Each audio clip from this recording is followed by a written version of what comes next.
Bonjour à toutes et à tous. Bienvenue avec nous aujourd'hui pour ce nouveau message que nous allons partager ensemble. Cette fois, je vais partager avec vous un message qui est tellement important pour moi. Dans la génération où nous vivons aujourd'hui, nous avons besoin d'être attentifs à ce que l'Écriture nous révèle sur la nature de Dieu, sur sa personne, sur son amour. Alors, j'ai fait un thème, vous allez dire, il n'a pas peur, le mec. Hein. Mais bon, le titre du message, c'est quoi l'amour de Dieu? Alors vous allez bien comprendre que j'ai pas l'intention de vous définir l'amour de Dieu. Il est infini, puisque l'Écriture nous dit que ni la hauteur, ni la profondeur, ni la largeur, ni rien ne peut sonder la dimension de l'amour de Dieu. Mais je voudrais donner juste quelques repères qui sont importants pour que nous soyons ensemble bien au clair que l'amour de Dieu ne ressemble pas à l'amour humain. Et ça, c'est super important, parce que l'amour humain, il a des grosses failles. Et dans ces failles de l'amour humain, nos sentiments peuvent parfois nous faire faire ou nous faire dire les plus grosses bêtises.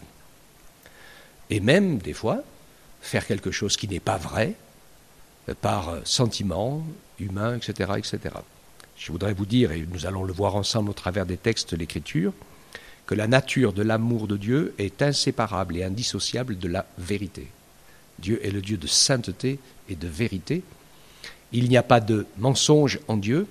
On ne peut rien lui cacher, on ne peut pas le tromper.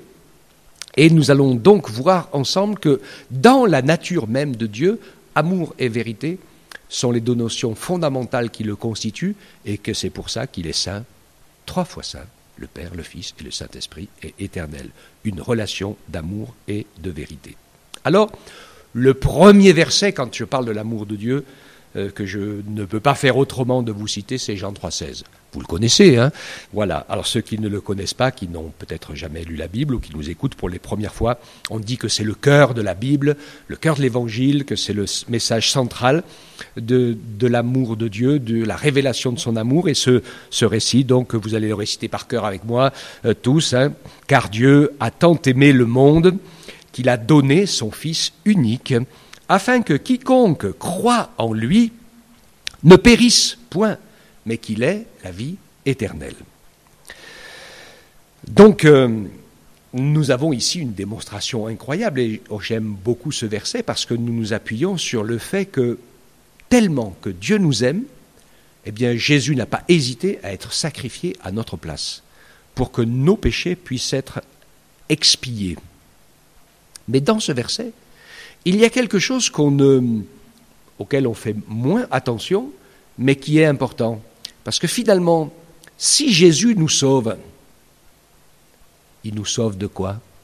C'est ce que des jeunes parfois m'ont dit, sauvé de quoi? De quoi? Je ne suis pas en danger, je suis sauvé de quoi? L'Écriture le dit ici, afin que quiconque croit en Jésus ne périsse point. Ça veut dire que l'homme normal, pécheur que nous sommes, est quelqu'un qui, après être mort, va périr. Si vous avez écouté ma prédication d'il y a 15 jours, eh bien vous vous rappelez que je vous ai parlé de la seconde mort. Je vous ai expliqué comment ça fonctionnait, la seconde mort. Et quand Jésus dit « Celui qui croit en moi, en Jésus, ne périra point », c'est-à-dire qu'il ne sera pas touché par la seconde mort. Je ne veux pas faire le rappel de cette prédication, vous pourrez l'écouter tout simplement. Mais qu'il est au contraire, au lieu d'être mort pour l'éternité, qu'il ait la vie éternelle. Jésus, dans Jean 14,6, dit « Moi », c'est pas moi, hein, c'est Jésus qui le dit « Moi, je suis le chemin, la vérité, la vie. Nul ne vient au Père que par moi. » Et donc, il nous encourage, nous aussi, à nous laisser toucher par cet amour divin, avec 1 Jean 4, 7 et 8, qui nous encourage à lui ressembler, et qui nous dit « Bien-aimés, aimons-nous les uns les autres, car l'amour est de Dieu, et quiconque aime est né de Dieu et connaît Dieu. Celui qui n'aime pas n'a pas connu Dieu, car Dieu est amour. » Il y a beaucoup de gens qui se réclament de Dieu, et qui sont des tueurs. Il y a un problème là. Dieu est amour, et il veut donner la vie. Pourquoi? Parce que nous sommes autrement des pécheurs et parce que nous sommes sortis de la vie de Dieu, j'aime insister là-dessus. Il y a beaucoup de gens qui disent « Ah oui, oh, mais je vais vous en parler de ça. Hein. Dieu punit, Dieu envoie en enfer, Dieu... » Non, nous nous sommes envoyés en enfer tout seuls, c'est-à-dire que l'enfer, c'est un lieu où vont tous les gens qui ne veulent pas de Dieu. Ça, vous comprenez la nuance ? Dieu n'y envoie personne. C'est nous qui nous y envoyons tout seuls. Parce que la vie, c'est lui, la sainteté, c'est lui, la vérité, c'est lui. Et si on ne veut pas de lui, hors de lui, il n'y a pas de vie. Donc, le Seigneur nous encourage et on va voir la nature d'amour de Dieu. Matthieu 5, 44 à 48 nous dit « Moi je vous le dis, aimez vos ennemis, bénissez ceux qui vous maudissent, faites du bien à ceux qui vous haïssent, priez pour ceux qui vous maltraitent et qui vous persécutent, afin que vous soyez fils de votre Père qui est dans les cieux. Car il fait lever son soleil sur les méchants et sur les bons, il fait pleuvoir sur les justes et sur les injustes.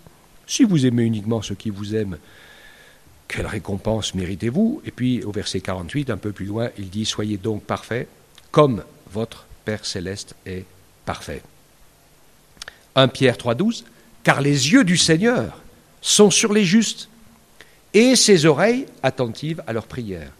Mais la face du Seigneur est contre ceux qui font le mal. » Alors quand je lisais ce verset, il y a un mot, ça va vous parler les jeunes, hein, qui m'est venu à l'esprit. Mais la face du Seigneur est contre ceux qui font le mal. Ça, vous savez comment ça s'appelle, ça, en langage moderne ? Ça s'appelle se prendre un mur. Vous savez ce que ça veut dire quand on se prend un mur, hein ? On avançait, ça regardez, vous prenez un mur, vous vous retrouvez sur vos fesses, hein, avec une grosse bosse en plein milieu du front et s'il n'y a pas le nez cassé. Et donc, c'est important de savoir cela, parce que dans le monde de l'amour de Dieu, il y a sa vie, sa présence et sa bénédiction. Hors du monde de l'amour de Dieu, c'est le monde des ténèbres, le monde du diable, qui est le menteur, le meurtrier, le méchant, le père du mensonge, celui qui se construit un royaume et qui détruit tous ses serviteurs. Il y a beaucoup de gens qui reprochent à Dieu tout un tas de mal, que c'est pas Dieu qui le fait, le diable, qui est malheureusement trop écouté par les hommes, sème la discorde, sème la jalousie, sème la maladie, sème le désordre. Il sème le plus d'injustice possible parce que c'est une arme qui marche bien. Il le sait, les hommes pécheurs se révoltent automatiquement contre Dieu. Ça le fait bien rire de voir que c'est lui qui frappe et que c'est Dieu qui est accusé. Faisons bien attention de ne pas nous laisser manipuler par nos sentiments humains. Il y a un travail important à faire pour rejoindre la nature de l'amour de Dieu et ne pas nous laisser sous l'emprise de notre nature humaine d'amour. L'amour humain. Eh bien, l'amour humain, en fait, il est étroitement lié à ce qu'on aime. L'amour, c'est pour ce qu'on aime, nos émotions, nos sentiments, nos ressentis. Et c'est la racine de toutes les formes de mysticisme. Je vais vous parler d'une réalité qu'on le découvre tout de suite, très sentimentale. Il y a eu l'apparition très très tôt dans la chrétienté. Ça fait partie des 2 premières fausses doctrines des Écritures. Le culte marial, donc la vénération de Marie, en même temps que la négation de la divinité de Jésus chez Arius, les Ariens, et qui arrive à peu près en même temps à la fin du IIe siècle. Et cette idée du culte de Marie, Siméon, le prophète, qui a vu Jésus naître et qui l'a présenté au temple, va lui en parler. Regardez avec moi, allez dans Luc chapitre 2, les versets 34 et 35. Siméon bénit Marie, il bénit Marie, Joseph, Jésus, ils étaient venus au temple offrir les offrandes pour la reconnaissance et la purification, etc. Et Siméon dit à Marie, sa mère, « Voici, écoutez bien ce texte, il est super important. Voici, cet enfant est destiné à emmener la chute et le relèvement de plusieurs en Israël, et à devenir un signe qui provoquera la contradiction. » Et écoutez bien le verset 35, « Et à toi-même, une épée te transpercera l'âme, afin que les pensées de beaucoup de cœurs soient dévoilées. » Je vais vous expliquer pourquoi cette parole a été prophétisée. Parce que Dieu connaît très bien la fragilité et la sensibilité du cœur humain. Et cette merveilleuse petite Marie, mère de Jésus, qui l'a mis au monde, qui a renoncé, etc. Enfin, voilà. Et elle est montée en épingle, est montée et vénérée. Parce que les hommes et les femmes n'ont pas tenu compte de l'investissement des Écritures. Marie est un modèle de disciple, super, pas plus ni moins. Le Seigneur l'a utilisée pour former un corps à son fils, et elle a été choisie parce que c'était une femme qui craignait Dieu, mais elle n'était pas la seule. Il y avait plein de filles qui craignaient Dieu en Israël. Elle a été choisie parce qu'elle était vierge et non mariée, mais elle n'était pas la seule. Toutes les filles non mariées de l'époque étaient dans ces conditions-là. Et elle a été choisie parce qu'elle était descendante de David. Et un futur époux qui serait Joseph, descendant de David aussi. Et elle a été choisie non pas parce qu'elle était meilleure, mais juste parce qu'elle était dans la lignée pour accomplir la prophétie. Ça aurait pu être une autre fille, il y en avait plein, des aussi bien qu'elle. Mais ça a été elle parce qu'elle était dans la lignée. Vous comprenez ? Si on se laisse prendre par nos sentiments humains, on va monter cette personne en épingle comme une femme exceptionnelle, alors qu'il y a eu plein d'autres femmes aussi exceptionnelles. Et quand on écoute des témoignages, quand je parle souvent, j'aime beaucoup utiliser le témoignage de cette femme qui s'appelle le chant du rossignol, qui a passé 32 mois dans un conteneur, qu'on a battu, on lui a cassé tous les os, on a essayé de la faire mourir de faim, essayé de la faire mourir de soif, etc. Toutes les tortures possibles et imaginables pendant 32 mois leur sont arrivées pour l'obliger à renier Jésus. Pour moi perso, elle vaut largement Marie. Et il n'y a pas de souci, dans sa capacité incroyable qu'elle a reçue de l'Esprit, bien sûr, pour pouvoir tenir ferme dans cette situation. Et donc, Marie, une épée lui transpercera l'âme. Bien sûr qu'une épée a transpercé l'âme de Marie, parce qu'il a fallu qu'elle meure à ses sentiments de mère pour se réjouir en Jésus, son sauveur, qui est son sauveur à elle, comme celui de tous les hommes et de toutes les femmes de la terre. Elle aussi, elle avait besoin du pardon de ses péchés.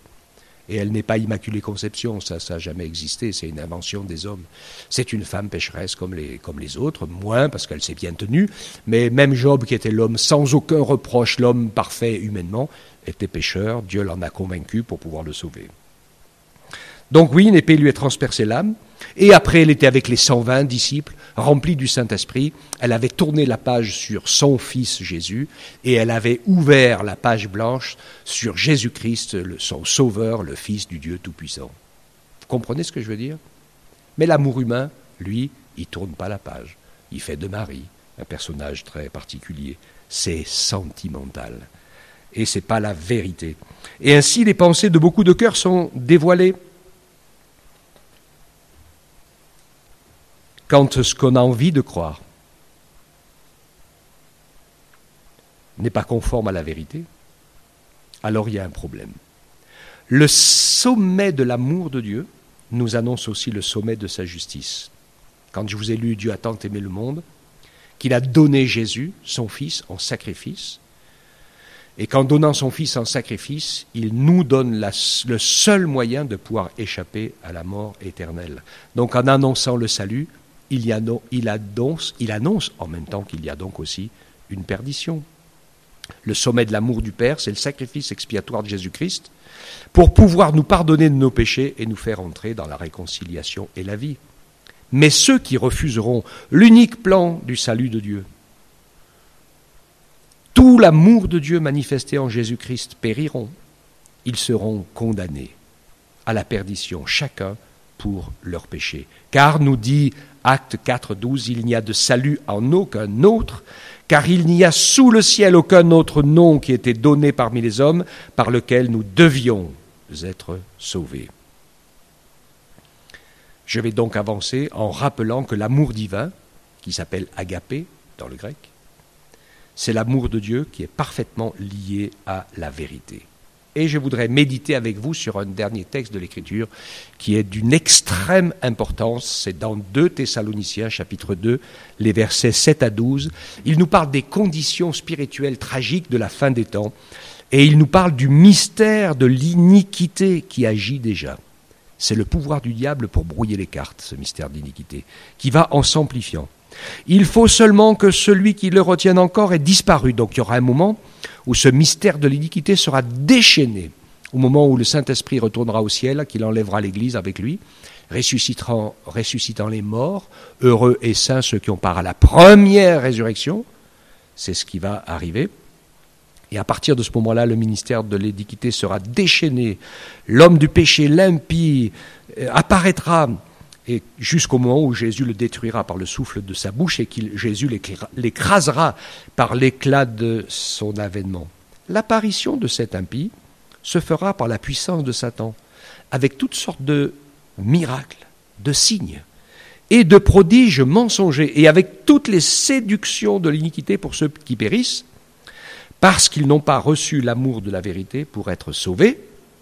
Aussi, Dieu leur envoie une puissance d'égarement pour qu'ils croient au mensonge, et écoutez bien parce qu'au verset 12 c'est la clé, afin que tous ceux qui n'ont pas cru à la vérité, mais qui ont pris plaisir à l'injustice, soient condamnés.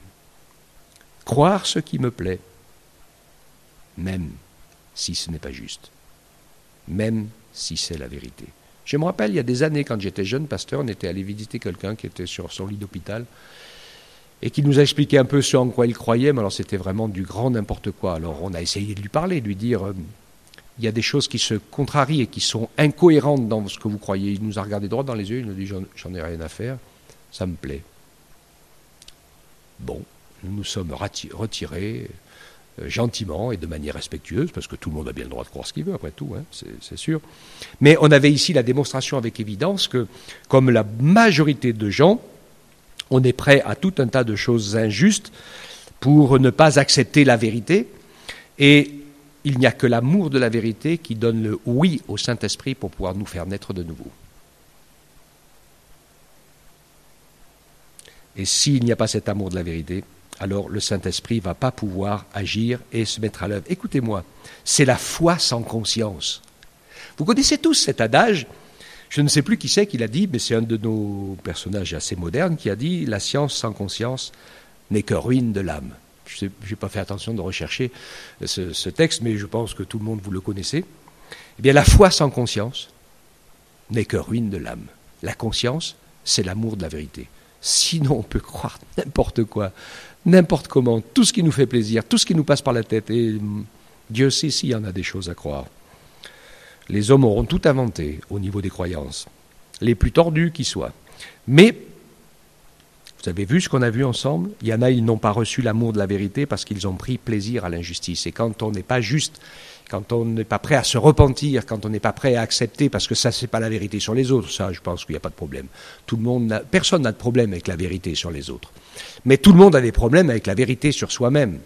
Et quand on laisse le Saint-Esprit mettre le doigt, il ne vient pas nous mettre le doigt pour dénoncer les autres. Il vient le mettre le doigt sur ma conscience à moi. Et moi, j'ai pris l'habitude de me défendre. Ah oui, mais c'est pas de ma faute. Oui, mais... Il n'y en a pas beaucoup qui tombent sur leurs genoux et qui disent « Oui, Seigneur, tu as raison. J'ai mal fait, j'ai mal agi, je suis un pécheur. J'ai besoin de ta grâce et de ton pardon. » Tous ceux qui font ça, ils se relèvent pardonnés. Jésus nous l'a promis. Et il le fait dans sa parole. Parce que ça, c'est la prière de la vérité. Il y a des gens qui disent « Oh, j'ai demandé plein de choses à Dieu, il n'a jamais rien fait pour moi. » Il n'a jamais rien fait parce que la première prière que Dieu te demande, c'est de saisir son pardon et sa grâce. De recevoir Jésus comme sauveur pour qu'il puisse se réconcilier avec toi, pour que vous puissiez vous mettre à marcher sur un chemin commun. Dieu ne marche pas sur les chemins de ténèbres. Dieu ne marche pas sur le chemin du diable. Dieu ne marche pas sur le chemin de démons. Et Dieu ne marche pas sur les chemins de la mort. Il marche que sur les chemins de la sainteté, de la vérité et de la lumière. Si tu ne veux pas marcher sur ce chemin, Dieu ne marche pas avec toi. C'est pas difficile. Si tu reviens sur ce chemin, et même si tu as du mal à aller sur ce chemin, même si c'est compliqué, mais que tu cries à Dieu pour qu'il t'aide à te ramener sur ce chemin, il va t'y ramener. Jésus est mort pour ça. Mais lui, il ne va pas aller sur ce chemin-là. Non, ça c'est sûr. Jésus l'a fait une fois, en venant sur la terre et en allant à la croix, ramasser toutes nos poubelles pour mourir avec. Il l'a fait une fois pour toutes. Donc, foi sans conscience n'est que ruine de l'âme. Romains 1, versets 21 et 22, et je termine avec ça.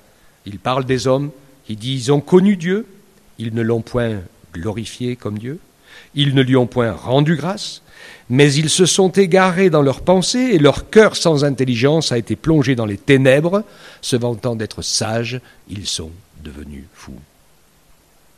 Oui, Dieu est amour, et il fait tout ce qu'il peut pour nous ramener sur le chemin de la vie, du salut et la bénédiction éternelle. Mais si tu ne veux pas marcher sur ce chemin-là, il ne pourra pas t'y amener de force. Et si tu ne viens pas sur ce chemin-là, eh bien le bout de ton chemin, c'est la perdition, c'est la mort, c'est la souffrance et c'est la condamnation. Donc c'est important pour nous de ne pas nous laisser entraîner par nos sentiments, par nos émotions et par les notions humaines, mais de nous laisser entraîner par la parole de Dieu. Jésus nous en a montré l'exemple quand il était quasi mort de faim après 40 jours de jeûne dans le désert. Le diable lui dit « Oh, mais si tu es le Fils de Dieu, ordonne à ses pères de devenir du pain. » Est-ce qu'on croyait que c'était possible? Mais bien sûr que c'était possible. Il n'y a pas de souci. C'était tout à fait possible. Jésus en aurait eu le pouvoir. Et il aurait pu le faire. Mais il aurait reconquéri instantanément sa divinité et nous, on n'était plus sauvables, c'était fini, il repartait dans le ciel. Jésus n'était pas venu pour faire des miracles, pour prouver qu'il est le Fils de Dieu. Il est le Fils de Dieu, il n'a pas besoin de le prouver.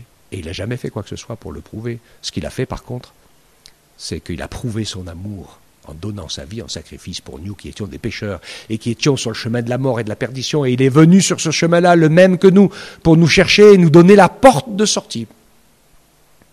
Donc l'amour de Dieu, c'est Christ, c'est la vérité et c'est la porte de sortie. Sinon, il n'y a pas d'issue. Que Dieu vous aide, nous aide, m'aide à pouvoir associer en même temps que l'amour, la vérité. C'est indispensable.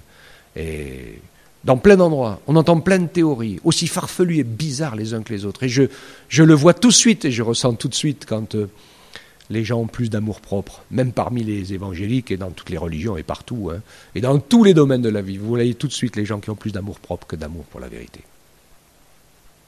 Ça ne mène pas au bon endroit, ça c'est sûr. Alors chers amis, prenez la décision, comme je l'ai dit la semaine dernière, aujourd'hui, prenez la décision de marcher sur le chemin de la vérité, même si c'est à vos dépens. Mais la vérité, ça finit toujours par payer, un jour. Alors que le mensonge, c'est affreux. Parce que vous avez l'impression d'être caché, d'être protégé, de ceci, de cela, puis un jour, tout pète au grand jour. Tout sortira de toute façon au grand jour. Même ce que vous avez fait dans le secret, c'est écrit dans les livres. Vous allez me dire, oui, si vous voulez. Alors ceux qui sont des grands scientifiques, vous allez voir que c'est écrit. Qu'est-ce que je vais vous dire? C'est écrit dans l'univers. Les images que vous avez faites, allez...